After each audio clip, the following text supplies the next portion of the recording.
po jako akawuwo.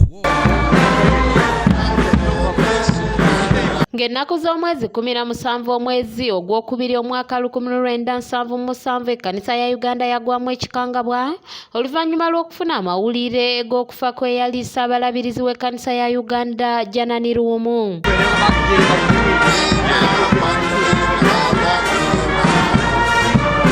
Olunaku olwaleero ekkanisa ya Uganda etongozza ebikujjuko by'okujjukira eyali ssaabalabirizi Janan Luwum ng'abakkiriza bakuŋŋaanidde mu kibangirizi kya woteeri ya Serena.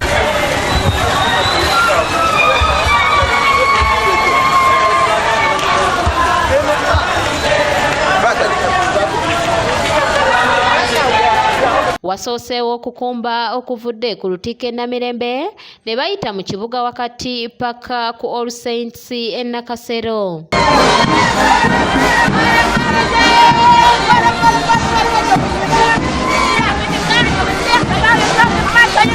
Okukumba kuno kwetabiddwamu abakulisitaayo b'ekkanisa ya Uganda, akiikirira ab'oludda oluvuganya mu Paalamenti Betty Awolo-Chan eyaliko ambasada wa Uganda mu mawanga g'ebweru mu biseera bya Idi Amin, David Mwaka ko n'abantu abalala. We have sought permission from government and from the leadership of this place to give us opportunity to follow the footsteps of Janan Luwum.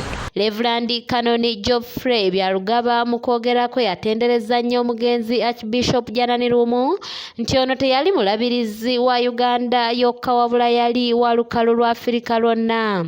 You know, he was not just Archbishop of Uganda, he was also Archbishop of Rwanda and Burundi and even Eastern Congo. He was our chief ambassador in that regard. He was a big gift to Uganda. Musajja wa Katonda ono yennyamidde olw'ekifaananyi kya Uganda okwonooneka ennyo mu mawanga g'ebunaayira olw'ebikolwa eby'ekisibira mu bbwa ebyakolebwa Idi Amin. They were highly suspecting it could have been Idi Amin himself who was behind the death. The foundations of our country had been shaken to the core. Freedoms and faith were in direct firing line. Kanoni Godfrey agambye nti Idi Amin eggwanga lino yalifugira mu mbeera ya musaayi nga muno nno mwe muli okusuula gavumenti z'abakulembeze abalala n'obutawa Katonda kitiibwa ng'ayita mu mateeka ge agali amakakali. By the time Janan was murdered, Uganda was bleeding.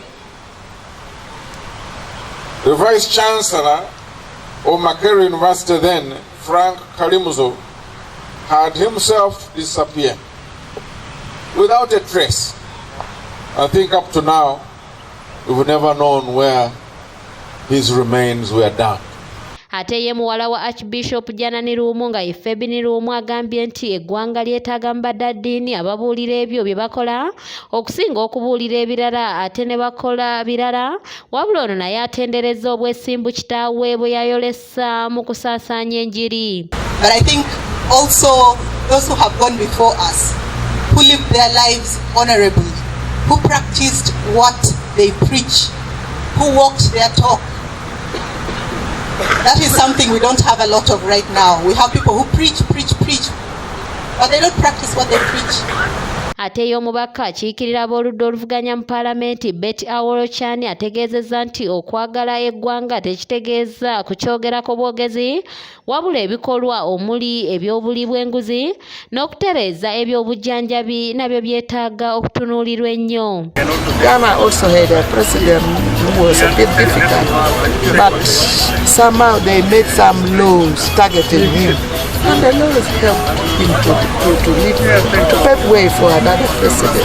Even if you are the best in the world, you know, time should come when you have to leave. Omukolo guno gwetabiddwako ne Honorable Ralotonu wamu n'abakulu